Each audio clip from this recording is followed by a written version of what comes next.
Nag-iingay din ngayon si former Senator Dick Gordon sa maanumalyang paglilipat ng 47 billion pesos mula sa DOH sa PSDBM sa pamumuno noon ni Christopher Lau na alam naman natin na bata ito ni Digong Duterte.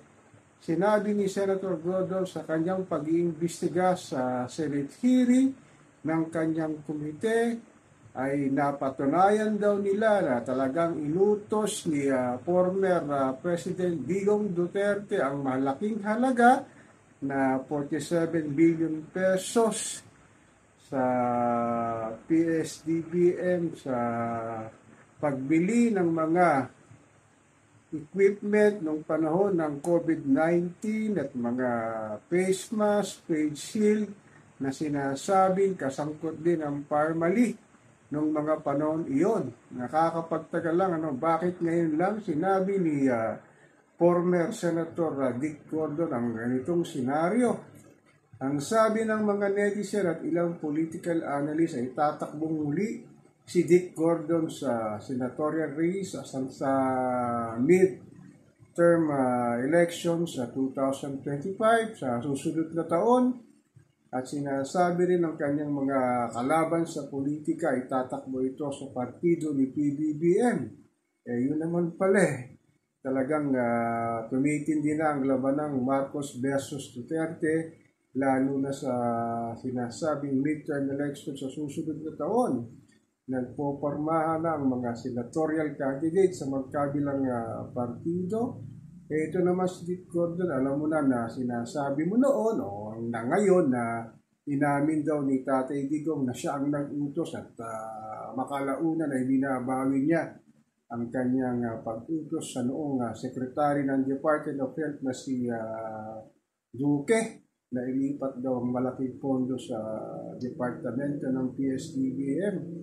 Sana naman Mr. Gordon noong mga panahon na yun na napatunayan mo na ang malaking sinasabing pinakamalaking plunder case sa kaysaysayan ng ating panahon, itong paglipat nga na napalaking pondo na siya raw utak nito si Tatay Digong. Sana naman kinasuhan mo na ikaw ang Senate committee ng hearing na yun Bakit lang ngayon mo lang ito sinasabi? Dahil ba nung panahon na nakaupo si Tatay Digong ay takot ka sa kanya or talagang nagkaroon lang ng in aid of legislation ng committee mo at wala namang persecution. Sana kung napatunayan nyo na si Tatay Digong ang utak nitong paglipat ng maanumalyang pondo na ito ay sana kinasuhan nyo na. Bakit lumipas ang ilang mga taon ngayon mo lang binubulgar sa taong bayan ng ganitong pangyayari na halata naman daw na ginagamit mo ang sitwasyon na ito para maging name recall sa iyong pagbabalik sa Senado. Talagang sa mundo ng politika, walang permanenteng kaibigan, kaaway, meron lang permanenteng interest sa kanilang political career.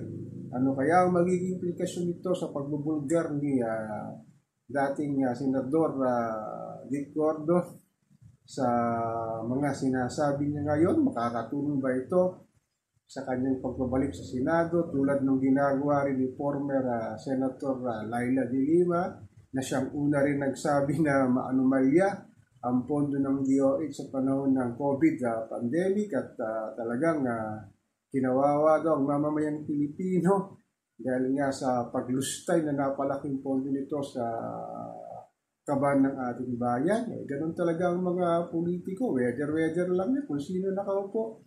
Siya ngayon ang mamamayagpag sa paglustay ng ating salapi na nanggagaling sa buwis ni Juan Pasang Cruz na hindi na alam kung saan kukunin ang kanilang pagkain sa loob ng isang araw para ihapag sa kanilang hapagkainan sa tumitinding pagtaas ng inflation, pagtaas ng bilihin, pagtaas ng serbisyong publiko.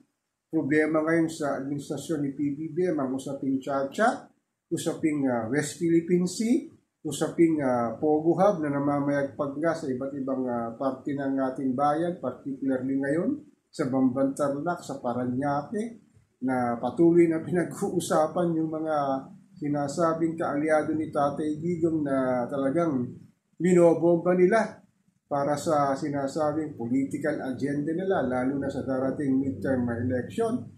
Sana naman itong mga ganitong senaryo maging mapanuri ang ating mga botante sa susunod na eleksyon, na piliin ang mga politiko na karapat-dapat iluklok sa kanilang mga pwesto at hindi lamang sa pagbibigay ng ayuda, pagbibigay ng salapi sa mga nangangailangan, particularly si Juan Pasang Cruz. So ako po si Papa Ken, patuloy po ako magmimir o magmamatsyag. So kung saan nahantong itong lugar ni former Senator Dick Gordon.